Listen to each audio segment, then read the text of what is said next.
तो सब्सटीट्यूशन नाम से ही समझ में आ रहा है, हमें वैल्यूज़ को सब्सटीट्यूट करना होगा और इंटीग्रेट करने के बाद वापस फिर से ओरिजिनल वैल्यूज़ डाल देंगे। पर सब्सटीट्यूशन के अलावा भी एक फॉर्मूला मेथड है, वो भी देख लीजिए। सपोज एक क्वेश्चन हमारा integration of cos ax plus b, तो आपको पता है cos का इंटीग्रेशन साइन होता है, तो आप लिख देंगे यहाँ पे sin ax प्लस बी। लेकिन उसके साथ साथ जो भी कोफिशिएंट है x का वो डिनोमिनेटर में आ जाएगा। सिंपल सा ये फॉर्मूला है कि फंक्शन है ax प्लस बी का, उसको इंटीग्रेट करेंगे तो जो भी रिजल्टेंट आएगा, suppose capital F ax plus b, और उसके नीचे हम जो x का कोफिशिएंट है, यहाँ पे इस केस में a है, उसको लिख देंगे। प्लस c तो हमेशा रहने वाला है। इसी तरह ये वाला एक क्वेश्चन इसका हमने किया भी है, cos ax प्लस बी, तो हो जाएगा sin ax plus b upon a plus c. ये तो नॉर्मल मेथड हो गया। अब सब्स्टिट्यूशन मेथड देख लेते हैं, क्योंकि वो काफ़ी इंपॉर्टेंट है और आगे आने वाले क्वेश्चंस में वो बहुत काम आएगा। देखिए अभी भी क्वेश्चन वही सेम है, cos ax प्लस बी को हमें इंटीग्रेट करना है, पर इस केस में हमने जो भी cos के अंदर जो भी टर्म दे रखा है उसको हमने t मान लिया। सपोज ax प्लस बी है इस केस में, तो उसको हमने t मान लिया। अब क्या करेंगे, दोनों साइड हम डिफ्रेंशिएट करेंगे विद रिस्पेक्ट टू x के रिस्पेक्ट में। क्यों? क्योंकि यहाँ पे dx रहता है हमेशा, इसलिए x के रिस्पेक्ट में डिफ्रेंशिएट करेंगे। तो ax का a हो जाएगा, b कांस्टेंट है उसका 0, और t का x के रिस्पेक्ट में dt अपॉन dx हो जाएगा। अब हमें यहाँ पे वैल्यूज सब्स्टिट्यूट करनी है, तो देखिए dx को भी हटाना पड़ेगा। अब dx हटाना है तो क्या हो जाएगा, a बराबर है dt अपॉन dx के, तो dx क्या हो जाएगा, dt अपॉन a। तो इसको हम फिर से अगर लिखना चाहें तो cos ax plus b dx को हम लिख सकते हैं cos ax प्लस बी की जगह t और dx की जगह dt अपॉन a। तो अब पूरा हमारा फंक्शन t के रिस्पेक्ट में आ गया है। अब इसको हम इंटीग्रेट करेंगे तो क्या होगा, 1 अपॉन a तो कांस्टेंट है, बाहर आ गया, cos t का sin t हो जाएगा, प्लस c तो हमेशा रहता है। अब नॉर्मली यहाँ पे t पे हम आंसर में नहीं छोड़ेंगे, जो भी हमने सब्स्टिट्यूट किया था, लेट किया था, वो वैल्यूज़ वापस यहाँ पे रख देंगे, तो t की जगह ax प्लस बी आ जाएगा। तो देख रहे हैं आप दोनों केसेस में आंसर सेम आ रहा है, पर मेथड 2 काफ़ी इंपॉर्टेंट है, इसलिए इसको ध्यान से देखिएगा। तो सबसे पहला क्वेश्चन स्क्रीन पे आपको दिख रहा होगा, integration of 2x dx upon 2x plus 1 whole square. तो इस टाइप के क्वेश्चंस आपके न्यूमरेटर और डिनोमिनेटर को एक जैसा करना पड़ेगा और तब हम इसको सॉल्व करेंगे। तो यानी यहाँ पे डिनोमिनेटर आप देख रहे हैं 2x प्लस 1 है, तो हम क्या न्यूमरेटर को 2x प्लस 1 बना सकते हैं। अगर हमने यहाँ पे लिख दिया 2x plus 1 upon 2x plus 1 whole square, क्योंकि हमने एक 1 ऐड किया है तो एक बार हम सब्ट्रैक्ट भी करेंगे। तो अब देख रहे हैं आप न्यूमरेटर और डिनोमिनेटर समवॉट एक जैसे बन गए। अब इनको अलग अलग हम स्प्लिट कर लेंगे। एक बार 2x plus 1 upon 2x plus 1 whole square dx, और एक बार माइनस का dx upon 2x plus 1 whole square. अलग अलग स्प्लिट कर लिया, ये भी एक प्रॉपर्टी होती है स्प्लिट करने की। अब आप देखिए यहाँ पे 2x प्लस 1 एक बार कैंसिल हो रहा है, तो ये हो जाएगा 1 अपॉन 2x प्लस 1 dx, और दूसरा वाला 2x प्लस 1 की पावर 2 है, अगर ये ऊपर जाएगा तो 2x प्लस 1 की पावर -2 हो जाएगा। तो फर्स्ट वाला इंटीग्रेशन काफ़ी इजी है, 1 अपॉन x का log x होता है, तो 1 अपॉन 2x प्लस 1 का log ऑफ 2x प्लस 1 हो जाएगा।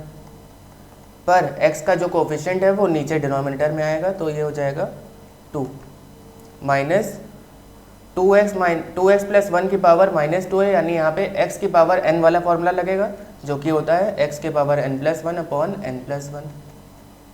तो ये हो जाएगा 2x प्लस 1 की पावर -2 प्लस 1 मतलब -1 अपॉन -1, लेकिन x का कोफिशिएंट है 2, उससे हम मल्टीप्लाई करेंगे इसको। तो अगर हम यहाँ से हाफ कॉमन ले लें, अंदर आ जाएगा log of 2x plus 1, minus और माइनस प्लस हो गया, और 2x प्लस 1 की पावर -1 यानी 1 अपॉन 2x प्लस 1 हो जाएगा, प्लस c लिखना मत भूलिएगा। तो ये हमारा फाइनल आंसर है। तो हमारा अगला क्वेश्चन है integration of 3x plus 1 into under root 2x minus 1 dx, और इस टाइप के क्वेश्चन में हमें एक टर्म को दूसरे टर्म की तरह बनाना होगा। तो देखिए इसको कैसे करेंगे।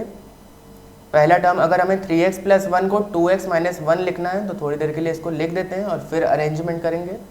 तो हमें क्या चाहिए, यहाँ पे x का कोफिशिएंट ओरिजिनली तो 3 है, पर यहाँ पे 2 आ गया, तो किससे मल्टीप्लाई करें हम 2x को कि वो 3 हो जाए, 3/2 से। पर 3/2 क्योंकि दोनों से मल्टीप्लाई होगा तो माइनस का 3/2 आ रहा है, पर हमें चाहिए क्या, कांस्टेंट में 1 चाहिए। तो 1 चाहते हैं, इसलिए क्या करना पड़ेगा हमें, इसको 5/2 से ऐड करना पड़ेगा। तो देखिए अगर आप इसको ब्रैकेट ओपन करेंगे तो ये हो जाएगा 3x माइनस 3/2 प्लस 5/2। तो इसको हम क्या लिख सकते हैं, 3x 5 माइनस 3 क्या हो जाएगा, प्लस का 2, क्योंकि डिनोमिनेटर सेम है तो यहाँ पे 3x प्लस 1 हो जाएगा। तो इससे ये नॉर्मली हमारे पास 3x प्लस 1 बन के आ जाएगा। अब अगला टर्म इसी के बगल में क्या है, अंडर रूट 2x माइनस 1। अगर हम अंडर रूट हटा दें तो ये हो जाएगा 2x माइनस 1 की पावर 1/2। ऑलराइट, अब देखिए हम क्या करेंगे, ये 2x माइनस 1 की पावर 1/2 को दोनों से मल्टीप्लाई करेंगे, दोनों टर्म्स अंदर है हमारे पास। तो ये हो जाएगा 3/2, 2x माइनस 1 है और 2x माइनस 1 की पावर हाफ है, तो यहाँ पे तो 1 है, तो कोफिशिएंट्स यहाँ पे पावर्स के, तो यहाँ पे दोनों पावर्स ऐड हो जाएंगी, 1 प्लस 1/2 यानी 3/2। तो 2x माइनस 1 की पावर 3/2 हो गया। इसको सेपरेट कर लेते हैं अलग अलग, प्लस 5/2 इससे मल्टीप्लाई होगा तो 2x माइनस 1 की पावर हाफ। अब देखिए यहाँ से हम कांस्टेंट टर्म्स बाहर निकाल सकते हैं, 3/2 2x माइनस 1 की power 3/2 plus 5/2 integration of 2x minus 1 की पावर हाफ। तो ये हो जाएगा 3/2 2x माइनस 1 की पावर 3/2 प्लस 1 का मतलब 5/2, यानी 2x माइनस 1 की power 5/2 divide by 5/2 into x का कोफिशिएंट, प्लस 5/2 2x माइनस 1 की पावर 1/2 प्लस 1 यानी 3/2 अपॉन 3/2 इंटू एक्स का कोफिशिएंट प्लस c। अब इसको आप सॉल्व कर लीजिए और आंसर बताइए क्या होगा। तो अगला क्वेश्चन आपको स्क्रीन पे दिख रहा है, 1 plus cos 4x upon cot x minus 10x, और इस टाइप के क्वेश्चंस में reduce to a single trigonometric function, इस पूरे को हमें एक सिंगल ट्रिग्नोमेट्रिक फंक्शन में रिड्यूस करना है।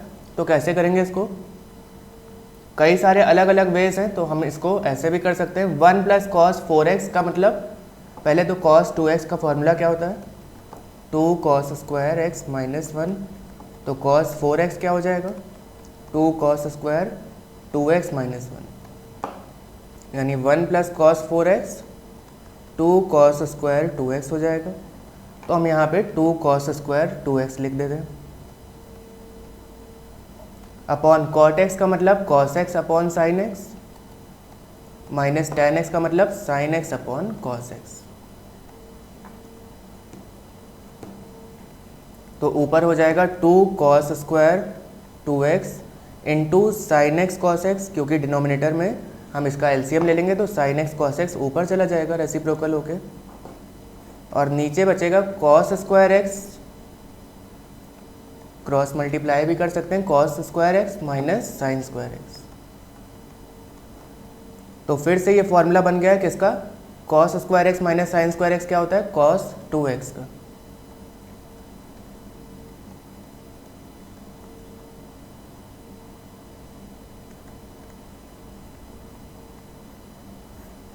cos 2x हो जाएगा ये। अब आप देख रहे हैं cos 2x और एक बार यहाँ पे cos 2x कैंसिल हो जाएगा, तो बचेगा 2 cos 2x sin x cos x। तो 2 sin x cos x क्या होता है, sin 2x, तो ये हो जाएगा sin 2x और एक cos 2x भी बचा है। अब ये तो कोई फार्मूला नहीं होता है, लेकिन 2 sin 2x cos 2x एक फार्मूला होता है। तो हम क्या करेंगे, हाफ से यहाँ पे डिवाइड कर देंगे 2 से, और यहाँ पे 2 से मल्टीप्लाई, तो 2 sin x cos x का फॉर्मेट बन गया। ये क्या हो जाएगा, हाफ साइन ऑफ 4x, क्योंकि साइन 2x होता है 2 sin x cos x और साइन 4x होता है 2 sin 2x cos 2x। तो फाइनली हमारे पास ये रिड्यूस होके सिंगल उसमें आ गया। अब साइन 4x का क्या हो जाएगा इंटीग्रेशन, माइनस cos 4x,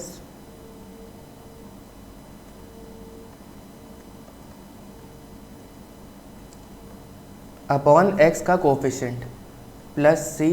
तो फाइनली हमारे पास ये आ जाएगा -1/8 cos 4x plus c. All right, चलिए अगला ट्रिग्नोमेट्रिक फंक्शन का ही इंटीग्रेशन देखते हैं, dx upon 1 plus sine x. अब यहाँ पे हमें कई सारी आइडेंटिटीज़ लगानी पड़ेगी। सबसे पहले तो साइन एक्स की जगह हम क्या लिख सकते हैं, 1 plus cos π/2 minus x. Cos π/2 minus theta sine theta होता है, तो इसको हम थोड़ा सा और सिंप्लीफाई कर दे रहे हैं, dx upon 1 plus cos x minus π/2। x का साइन हमेशा पॉजिटिव हो तो ज़्यादा बेटर है, ये भी सही है, पर x का साइन अगर पॉजिटिव है तो देखने में सही रहता है। cos x माइनस π/2 या cos π/2 माइनस एक्स, इन दोनों में डिफरेंस क्या है, अगर ये cos थीटा है तो ये क्या है cos ऑफ माइनस थीटा, और दोनों यहाँ पे एक ही होते हैं, cos ऑफ माइनस थीटा भी cos थीटा के बराबर होता है, इसलिए इसको हमने यहाँ पे x माइनस π/2 लिख दिया। अब फिर से यहाँ पे एक फॉर्मूला लगेगा cos थीटा का। cos 2 थीटा क्या होता है, 2 cos स्क्वायर थीटा माइनस 1, तो cos थीटा क्या हो जाएगा 2 cos square theta by 2 minus 1। तो इस केस में क्योंकि यहाँ पे x के बगल में 2 नहीं लिखा है, इसलिए हम ये वाला फॉर्मूला लगाएंगे। तो इसको हम लिख सकते हैं dx upon 2 cos square theta by 2, यानी x minus π/2 whole divided by 2, यानी x/2 भी होगा और π/2 इंटू 2 यानी π/4 हो जाएगा। देखिए cos x/2 होगा और साथ ही साथ माइनस π/2 है, तो ये हो जाएगा माइनस π/2 इंटू 2, तो इसलिए इसको हम ऐसे भी लिख सकते हैं x/2 माइनस π/4। तो अब इसका इंटीग्रेशन करेंगे तो ये हो जाएगा dx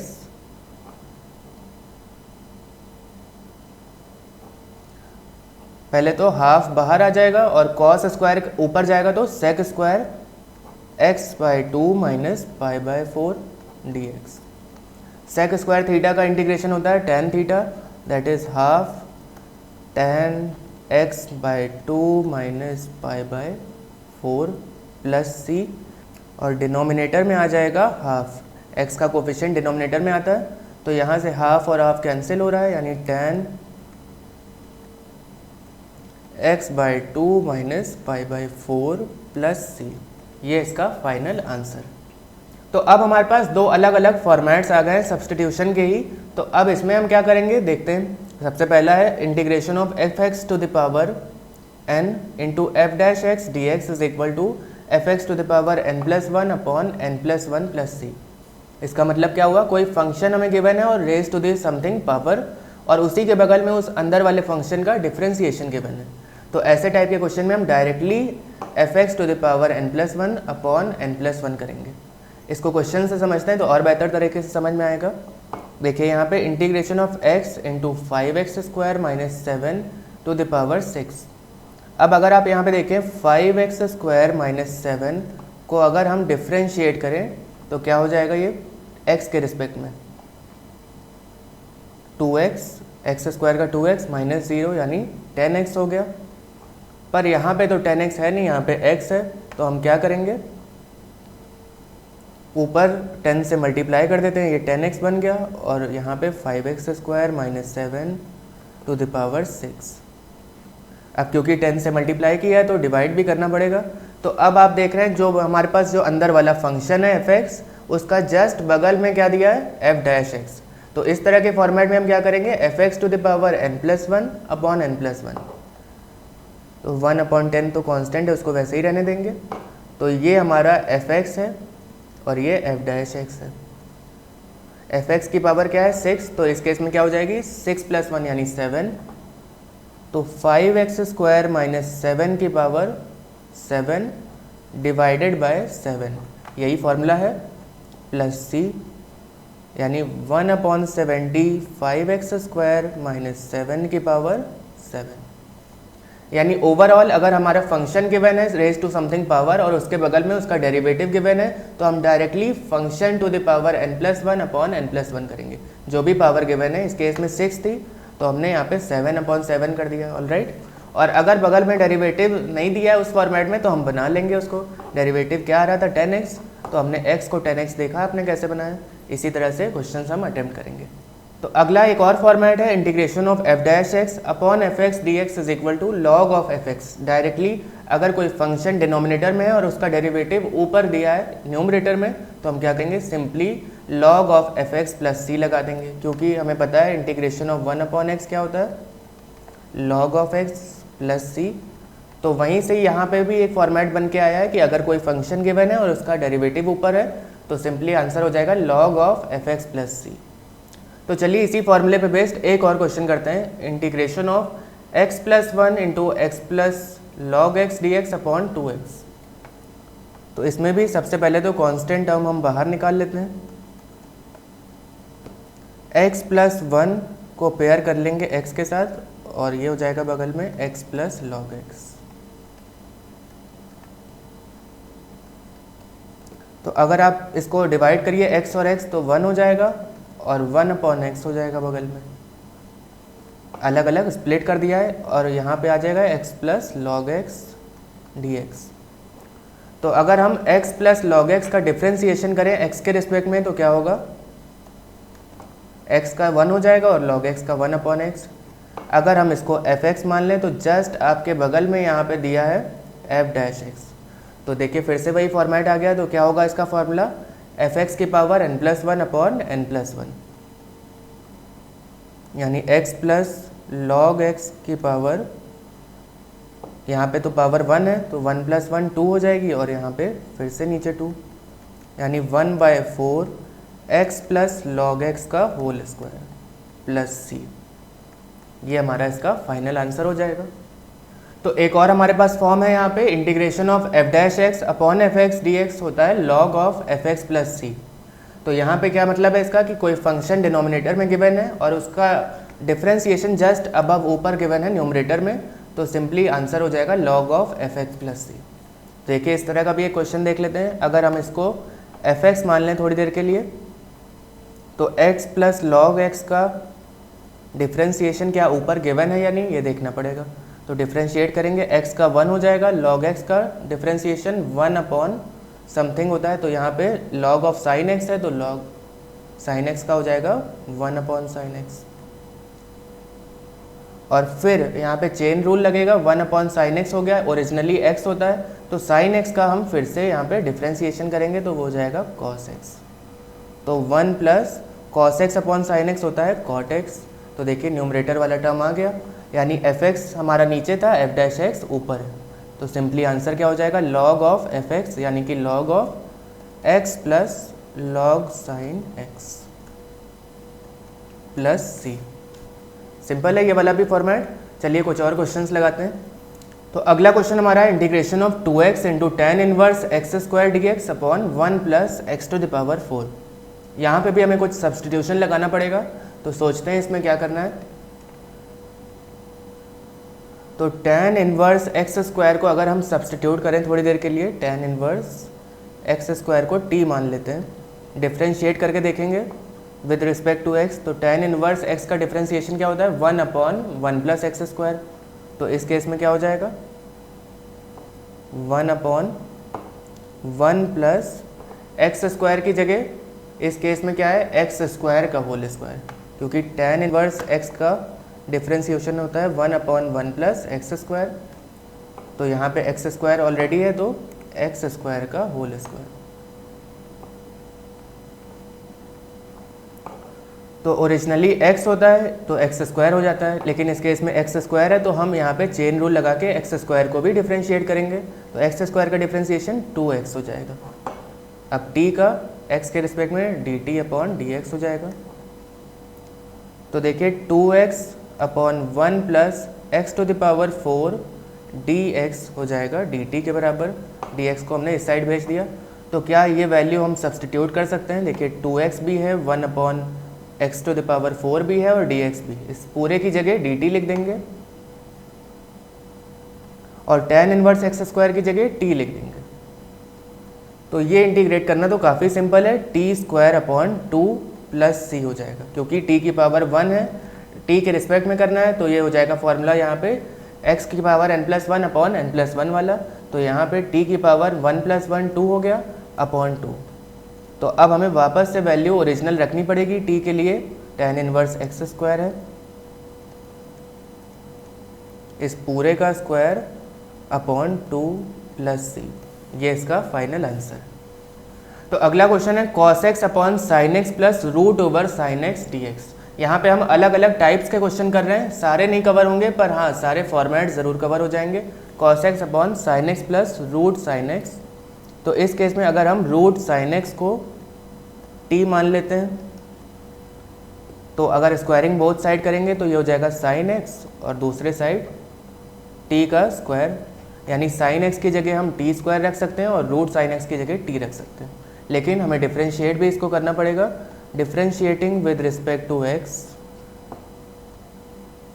with respect to x both sides, तो साइन एक्स का डिफ्रेंशिएशन हो जाएगा cos x और t स्क्वायर का 2t हो जाएगा, और क्योंकि x के रिस्पेक्ट में कर रहे हैं तो dt अपॉन dx भी आएगा। अब cos x dx हो जाएगा 2t dt के बराबर। क्या यहाँ पे cos x dx है, न्यूमरेटर में है, उसकी जगह हम लोग 2t dt लिख देंगे और डिनोमिनेटर में sin x की जगह t स्क्वायर और रूट साइन x की जगह t लिख दिए। अब ऊपर और नीचे t कॉमन है तो हम यहाँ पे क्या कर सकते हैं, पहले तो 2 को बाहर निकाल लीजिए, कांस्टेंट है, और t कॉमन है नीचे भी, तो अंदर आ जाएगा t प्लस 1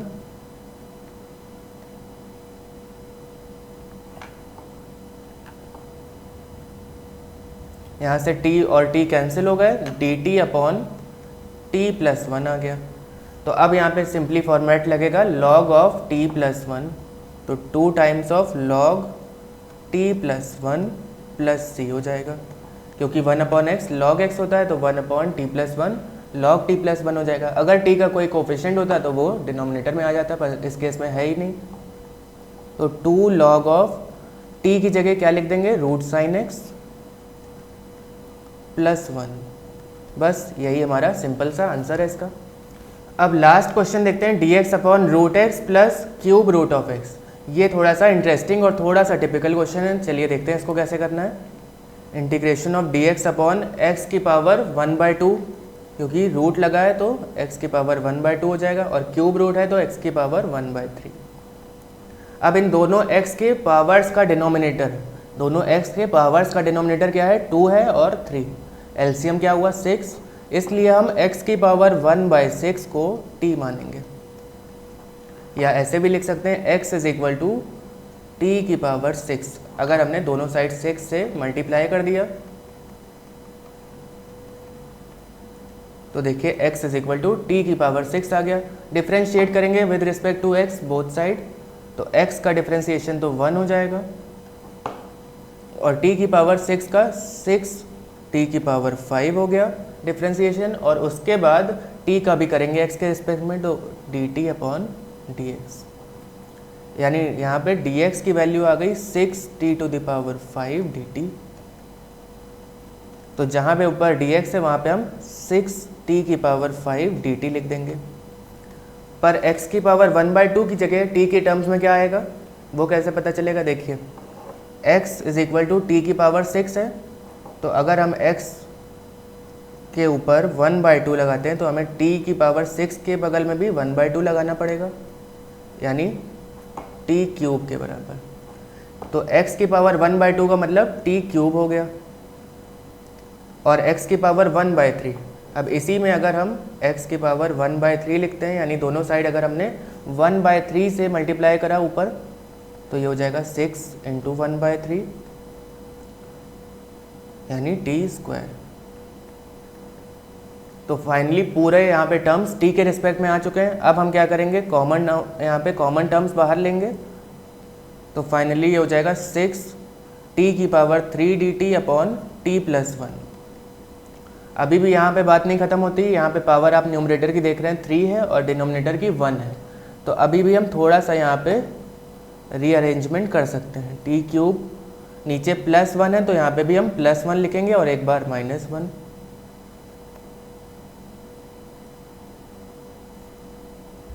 अब यहाँ पे दोनों टर्म्स को अलग अलग डिवाइड कर देते हैं, t cube plus 1 upon t plus 1 और minus 1 upon t plus 1 dt। T cube plus 1 का फॉर्मूला क्या होता है, a cube plus b cube होता है a plus b, a square plus b square minus a B.